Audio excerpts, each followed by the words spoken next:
Dale, dale, genial, gracias. Bueno, entonces, bienvenidos a otro día más. Hoy estamos con el área de medio ambiente y tenemos personalidades de la biología a quien deseamos conocer aún más. Entonces, en honor al tiempo, damos la bienvenida a nuestra colega Rosalía Fariña. Ella es, obviamente, licenciada en Ciencias en Biología. Ella es máster en Gestión Ambiental por la Facultad de Ciencias Agrarias de la Universidad Nacional y está cursando actualmente el doctorado en Gestión Ambiental en la UNA también, pero en la sede de Itapúa. Inició actividades profesionales como funcionaria técnica contratada de la Oficina de CITES Paraguay, dependiente del Ministerio de Agricultura y Ganadería, y luego de la Fundación Moisés Bertoni, específicamente como técnica de campo en la Reserva de la Biosfera del Bosque en Baracayú.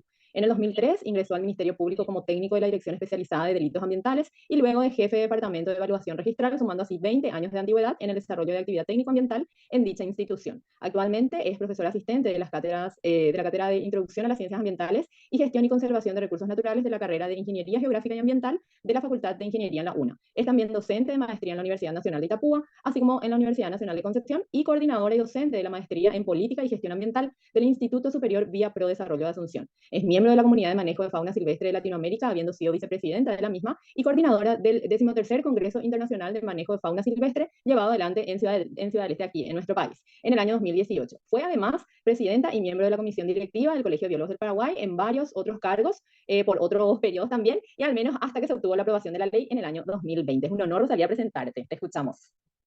Muchísimas gracias, buenas noches a todos los colegas, un gusto poder estar con ustedes, muy honrada de que me hayan invitado y de repente yo tomo esta posibilidad de conversar y de presentarles parte de lo que me tocó hacer en estos, estaba haciendo las cuentas y son casi 30 años de trabajo profesional en diferentes ámbitos de la biología. Sobre todo me interesa mucho que se conozca el lugar en el cual yo estoy trabajando actualmente porque digamos que no tiene demasiada repercusión, digamos, hacia el afuera el hecho de que dentro del Ministerio Público, dentro de la Fiscalía de Medio Ambiente, nosotros tenemos también un lugar a ocupar y hace poco también yo me enteré en el laboratorio forense también tenemos una colega que está trabajando. Entonces, tenemos un espacio allí que podemos seguir ocupando y, digamos, incorporando a más colegas. Entonces, yo quería empezar contándoles qué es lo que actualmente hago yo, hacen los técnicos ambientales que estamos dentro de esta dirección y específicamente digamos que cuál es nuestra tarea técnica. Entonces, para eso yo quería compartirles, sobre todo son unas fotos para hacer esto un poquitito más dinámico antes que verme a mí, mirar un poco de lo que hacemos en campo, lo que en su momento a mí me tocó también realizar, aunque ahora ya es más trabajo de gabinete lo mío. Entonces, si es que me permiten, voy a compartir mi pantalla y mostrarles un poquitito sobre esta tarea, digamos, en la cual actualmente me estoy desempeñando. ¿Me indican si se ve todo bien con una señal? ¿Se ve la presentación? Sí, se ve, Se Rosy. ve, Ok, Rosy. Sí. genial, muchísimas gracias. Entonces, el lugar donde yo estoy trabajando actualmente tiene como nombre la Dirección Especializada de Delitos Ambientales y es una dependencia del Ministerio Público. El Ministerio Público es lo que usualmente conocemos como la Fiscalía. Entonces, dentro de la Fiscalía existe una unidad especializada que está, digamos, para los temas ambientales específicamente. Eh, solamente para recordar, ya en el año 92, digamos, el país se comprometió a llevar adelante la persecución penal a los temas ambientales con la nueva constitución que en ese entonces empezó a hablar del delito ecológico y que esto iba a ser perseguido, digamos, a partir de leyes penales. Porque esto es algo que no se da en todos los países, ni siquiera en Latinoamérica. No todos tienen, digamos, hechos ambientales que sean perseguidos penalmente. ¿Y cuál es la diferencia entre una persecución penal y de repente una sanción administrativa que puede ser establecida por el MADE, establecida por el Infona, por ejemplo, por el SENAVE? Es que en los temas ambientales está en riesgo la libertad de las personas. Eso no sucede con las sanciones administrativas, que usualmente lo que hacen es, digamos, cerrar las actividades o suspender las actividades o establecer multas. Pero en los temas penales, digamos, lo que está en riesgo es la libertad de las personas. Entonces existe una gran responsabilidad en la persecución penal, ¿verdad? Y de repente también esto es algo que muy poco se conoce desde la sociedad, el qué representa o qué es lo que realmente se sanciona. Bueno, dentro de esta persecución penal, básicamente nosotros utilizamos dos leyes que tienen que ver específicamente con temas ambientales. Y para estos temas ambientales existe esta dirección especializada que es una dirección netamente técnica. Ahí somos todos técnicos de diferentes ramas de las ciencias, todas las que están involucradas en los diferentes artículos de esta ley 716 y de este artículo del Código Penal. ¿Por qué? Porque todos los fiscales, que son los que, digamos, le representan al Estado y a la sociedad en una investigación penal, son de formación abogados. O sea, para ser fiscal uno tiene la obligación, digamos, de tener el título de abogado. Y para ser un fiscal ambiental no existe ninguna exigencia de tener un conocimiento específico en temas ambientales. responsabilidad. Entonces ahí es donde entra la función, digamos, de la dirección técnica en la cual yo me encuentro, porque somos los que desarrollamos el informe técnico en temas, en términos técnicos y jurídicos, de manera que el fiscal pueda aplicar este código penal, ¿verdad? Y ver si es que amerita o no esa persecución penal en los diferentes casos. Entonces, esa es la tarea importante, digamos, que nosotros tenemos. Somos el nexo entre la parte legal, digamos, y el hecho que se ve en el campo. Entonces, básicamente en esta dirección estamos trabajando sobre todos estos recursos, sobre todos los recursos naturales. Existe al menos un artículo establecido donde siempre se tiene que demostrar que existió un hecho y sobre todo demostrar la gravedad del hecho. ¿Por qué? Porque nuevamente voy a lo mismo. Lo que está en juego es la libertad de las personas. Entonces, de repente, ciertos hechos, digamos que bagatelarios es el término que usualmente se utiliza. Por ejemplo, una persona a la que le molesta que el perro del vecino está ladrando. Eso no puede ser un tema penal. La poda de un árbol en la calle. Eso no puede ser un tema penal. Porque, digamos, según establece luego la ley 716, se tiene que determinar la gravedad del hecho. Y esa es una tarea del técnico, que lo hacemos, digamos, en conjunto y con una visión multidisciplinaria entre biólogos, geólogos, ingenieros ambientales, ingenieros agrónomos, forestales, todas las áreas de las ciencias, porque realmente en este tema no es suficiente una sola profesión ni una sola rama del conocimiento de la ciencia. Necesitamos agrupar todo porque, como les decía, la relevancia y la responsabilidad que tenemos en las investigaciones, digamos, de las que participamos, porque, digamos, una persona se puede ir a la cárcel como parte de nuestro trabajo, o si lo hacemos mal, puede que no vaya por culpa de, digamos, una mala investigación de nuestro lado. ¿Y qué es lo que hacemos? Usualmente la primera etapa es el trabajo técnico en el campo, ¿verdad? Irse a ver qué es lo que sucedió. Un fiscal llama a un técnico de cualquier parte del país. Nosotros somos una oficina en Asunción que trabajamos para todas las unidades fiscales de todo el país. Entonces es una cuestión que se necesita una estructura, digamos, como para ir organizando cómo vamos a salir a trabajar, porque los recursos son escasos, no tenemos demasiados vehículos y tenemos que poder utilizarlos entre todos. Entonces lo primero es ir al campo y tomar los datos necesarios para venir con eso y seguir el proceso o el análisis en gabinete. En gabinete, por ejemplo, se hace análisis multitemporales de lo sucedido. Existen ciertos hechos que, digamos, se pueden observar su evolución o su retroceso a partir de imágenes satelitales y esto es algo que lo hacemos y es una tecnología también con la que contamos que nos sirve, digamos, para algunas áreas investigadas. En algunos casos es necesaria una toma de muestra, en algunos casos es necesaria una medición, por ejemplo, de un área transformada. Estamos en temas de tráfico ilegal de madera, tráfico de productos de la vida silvestre, por ejemplo, o áreas que son taladas y desmontadas en cualquier parte del país. Trabajamos también en temas de veda, porque esto es algo que también está establecido dentro de la ley 716, el cumplimiento de las restricciones que se establece, y una de ellas es la época de veda que tiene que ser respetada, digamos, y ninguna actividad de índole económico se puede realizar con la fauna íctica en esa época. Entonces, esta fue también parte de mis primeras funciones en el Ministerio Público, como decía la compañera que hace rato leía un poco de mi historial. Llevo 20 años trabajando dentro de la Fiscalía y cuando llegué, este era mi trabajo, salir al campo, ir a los lugares y tomar los datos necesarios como para después llegar a la oficina nuevamente y elaborar los informes necesarios, por lo menos los informes preliminares de esas constituciones. Con el tiempo, digamos que el lugar en el que yo estoy, si bien no es un lugar, digamos, donde exista una posibilidad de subir demasiado, digamos, en el escalafón, porque ahí más bien hay un escalafón para los que son de la profesión de abogado. En el ámbito técnico es un poco corto, digamos, los espacios que podemos ocupar, pero tuve la posibilidad de llegar a ser jefe de departamento de lo que sería la siguiente parte de la investigación dentro de un hecho penal. Generalmente nosotros vamos al campo, como les decía, y tratamos de identificar lo que ahí se está haciendo, ¿verdad? Y cuando volvemos a la oficina, nuestro siguiente paso es determinar si esa actividad que vimos en el campo tiene o no autorización. Y si tiene autorización, si se está ejecutando acorde a esa autorización. Porque prácticamente todo lo que hoy se hace desmonte, se hace extracción de arena, se hace extracción de piedra, extracción de minerales. Todas las actividades tienen un componente autorizado, ¿verdad? Bajo ciertas condiciones.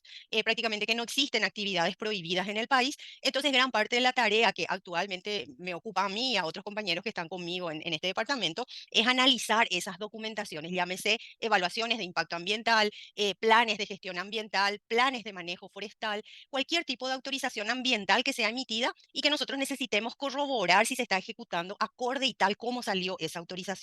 Y eso es lo que actualmente yo estoy haciendo en este departamento de evaluación registral, donde solicitamos, le pedimos a la gente fiscal que solicite los documentos que avalan la actividad que se está realizando y corroborar un poco eso en el campo, ¿verdad? Y otra tarea en la cual actualmente estamos también innovando un poco es en el hecho de tratar de encontrar el valor económico del daño que se realizó. Si se corroboró que hubo un impacto no autorizado o un impacto fuera de la autorización concedida, entonces evidentemente hay un pasivo ambiental que queda. Y si bien nuestras leyes hoy en día, digamos, ya establecen una sanción en términos de pena privativa de libertad, es decir, cárcel o multa, y los montos de esa multa ya están establecidas luego en la ley, lo que nosotros queremos es que los jueces y los fiscales también empiecen a utilizar la figura de la compensación social por el daño, porque nuestra ley penal es del año 96, o sea, quedó totalmente desfasada en términos económicos, ¿verdad? Entonces, lo que hoy representa una sanción económica realmente ya no ejerce un impacto en una actividad. Ilegal, ¿verdad? Donde es muy sencillo pagar la multa o pagar la sanción y después seguir ejecutándolo, ¿verdad? Entonces, lo que tratamos de encontrar es ese valor económico del daño y poner a disposición tanto del fiscal como del juez para que se den cuenta de que la compensación también es necesaria porque el lucro generalmente fue demasiado elevado por esa actividad ilegalmente realizada. Y esta es una tarea en la cual nos encontramos abocados y en la cual yo también estoy trabajando, tratando de buscar una metodología que podamos aplicar nosotros para todos los tipos penales. Y eso inclusive ahora actualmente es mi mayor desafío porque forma parte de mi trabajo de tesis dentro del doctorado es el encontrar una metodología estandarizada que nos pueda dar ese valor referencial, por lo menos como para que socialmente, aunque sea, podamos saber cuánto fue el lucro que obtuvo una actividad hecha fuera del margen de la ley, por ejemplo, fuera de lo permitido, y tomar eso en consideración para que los tanto fiscales como jueces vean de que realmente el daño es muy grande y que en comparación a eso, el beneficio económico fue también demasiado grande. Y finalmente, si esa persona no termina pagando por la recomposición o con una buena compensación, finalmente es la sociedad la que termina pagando por esas actividades. Entonces, este también es mi mayor desafío actualmente dentro de la oficina y lo estamos tratando de organizar y de establecer como una metodología. Y algo muy interesante que me tocó también, de lo cual me tocó participar, es en la posibilidad de contar realmente con un manual de procedimientos para estos temas administrativos. Porque como les decía, nosotros somos profesionales de diferentes áreas de la ciencia y la idea es que todos los informes, independientemente de quién los haga, tenga un mismo rigor técnico y científico y eso solamente se consigue si es que tenemos, digamos, estandarizado cómo debemos de trabajar. Entonces, nos permitió o formalizarnos un poquitito también como técnicos, así como hace rato Teche hablaba de cómo está el museo, que hay gente ya que lleva muchos años de experiencia, pero hay gente nueva también que ingresa y esa gente nueva tiene que saber, digamos, cómo son los procedimientos establecidos y eso lo logramos hacer a partir de este manual técnico. Esto es como formalizar el trabajo técnico porque nosotros le damos demasiada importancia a lo que hacemos, porque le damos mucha relevancia y asumimos la responsabilidad que tiene el ejecutar este tipo de trabajo. Algunas de las cuestiones que nosotros tratamos de determinar, que existió el daño, cuál es la magnitud del mismo, si es reversible o no es reversible, cuáles serían las pautas mínimas para la recomposición, o sea, no quedarnos solamente en la identificación y decir si existió un daño. Eso hoy en día ya no es suficiente, desde que también el derecho ambiental se difundió mucho y existen muchos abogados especializados en temas ambientales, entonces hay veces una unidad fiscal que tiene experiencia en temas ambientales, pero del otro lado hay también una defensa muy especializada ya en los últimos años. Entonces, si realmente queremos hacer bien nuestro trabajo, tenemos que seguir incorporando aspectos técnicos en el mismo. Entonces, esto es lo que tiene que ver con esa valoración monetaria del daño, buscando aspectos de la recomposición y de la compensación, que también son obligaciones que están establecidas desde la Constitución Nacional inclusive. Entonces, como técnico, ¿qué es lo que me toca a mí hacer? La asistencia técnica en la unidad fiscal, que toma un tema ambiental, asistencia a veces más específicas en algunos casos, hasta hoy en día, por ejemplo, a pesar de que mi trabajo es más bien estar en la oficina analizando estos documentos, cuando toca un tema de vida silvestre, es a mí a quien me llama porque, digamos, es en lo que más trabajé durante prácticamente toda mi vida profesional, ¿verdad? Entonces, igual salgo al campo, por ejemplo, para identificar cueros que se encuentran, identificar algunos animales, determinar el tipo de cuidados en el que tienen a ciertas especies, por ejemplo, de la vida silvestre. Ese tipo de trabajo lo sigo haciendo todavía en campo.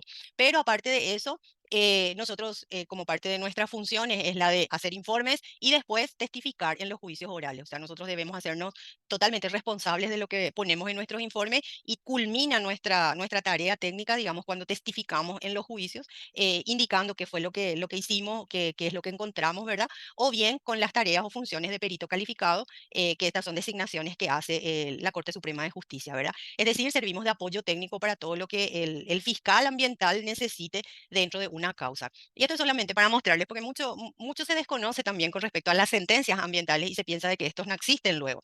Pero sí existen realmente y acá tenemos un análisis que nosotros dentro de la unidad técnica empezamos a hacer de las causas ambientales y en una investigación que hicimos a partir de sentencias en el año 2006 hasta el 2018, estos son los valores que encontramos, por ejemplo, a lo largo de los diferentes años. Eso no quiere decir que acá estén absolutamente todas, porque hay unidades fiscales que no remiten, por ejemplo, las sentencias o nos cuesta mucho encontrarlas, pero por lo menos a partir de 120 sentencias con las que pudimos contar, pudimos sacar estos números. Y acá se habla de cuáles son los tipos penales, por ejemplo, más sancionados. Y acá podemos ver que lo que más abunda es en los temas relacionados a tráfico o comercialización ilegal de rollos de madera o sus derivados, seguido por tala y quema de bosque, perjuicio a reservas naturales, por ejemplo. Y lo siguiente, incumplimiento de obligaciones de mitigación. Y esto ya tiene que ver con cualquier tipo de actividad y aquello que está establecido como su obligación en sus planes de gestión ambiental. Entonces, eso puede ser para cualquier tipo de actividades.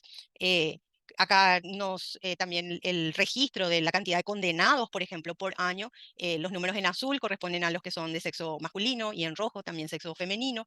Un poco de datos también para demostrar que sí existen sentencias y conclusiones, digamos, en las investigaciones penales ambientales. Y para terminar, contarles nada más, cuando yo llego 20 años atrás hasta el Ministerio Público, yo desconocía totalmente la tarea que ellos realizaban ahí.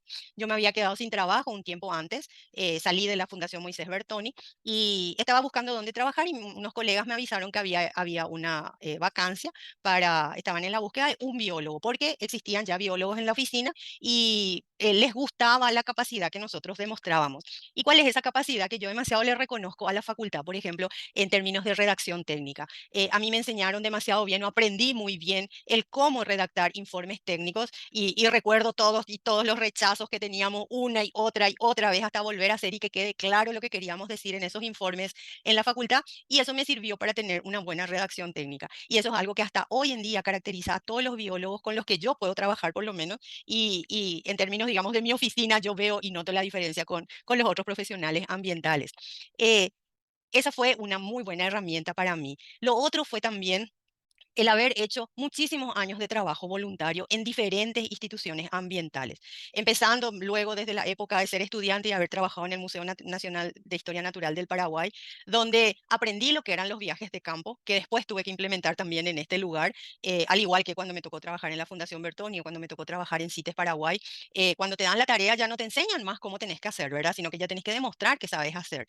Y en mi época de voluntaria aprendí todo eso, tuve la posibilidad de viajar, inclusive me dieron esa gran oportunidad de irme al exterior siendo voluntaria del museo y sentándome a hacer listas en la computadora durante días y días y meses, pero aprendí en ese entonces también sobre lo que son las bases de datos, aprendí sobre la avifauna del Paraguay y aprendí cómo organizar y cómo hacer viajes al interior del país, por ejemplo, cómo tenemos que prepararnos, qué tenemos que tener en cuenta para que el trabajo sea exitoso.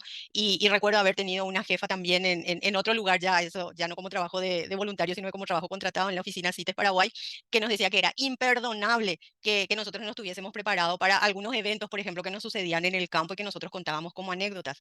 Entonces, todo eso me dieron todos esos lugares me dieron herramientas que hicieron que hoy en día yo esté aquí haciendo este trabajo y sintiendo que todavía sigo trabajando en biología, porque esa fue una gran suerte también que he tenido, el de desde haber terminado o desde antes inclusive empezar, antes de terminar la facultad, empezar a trabajar ya en biología y hasta hoy en día seguir trabajando en biología, lo cual me da una plena satisfacción. Lastimosamente ya no puedo viajar demasiado al campo como antes, ¿verdad? Pero cada tanto me doy esos gustos también y sigo llegando hasta lugares. Recordar el tema del PAVAP, por ejemplo, que no sé si hasta hoy en día se sigue realizando en el Parque Nacional Uicuy, como para conocer qué es el trabajo dentro de las áreas silvestres protegidas. Y todo eso nos va fogueando, digamos, desde antes de terminar la carrera, y eso después tiene su beneficio al momento de tener un trabajo formal, ¿verdad?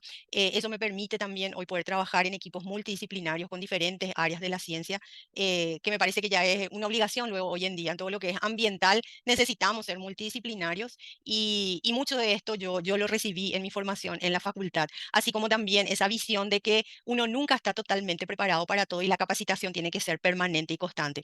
Entonces, así como ustedes me ven con todos los cabellos blancos que ya tengo, yo sigo estudiando y quiero seguir adquiriendo conocimientos que después pueda poner en práctica, digamos, en cualquiera de las funciones que me toca, en delitos ambientales o como experiencias que les comparto a mis estudiantes, porque eso es más bien lo que yo hago cuando enseño, ¿verdad?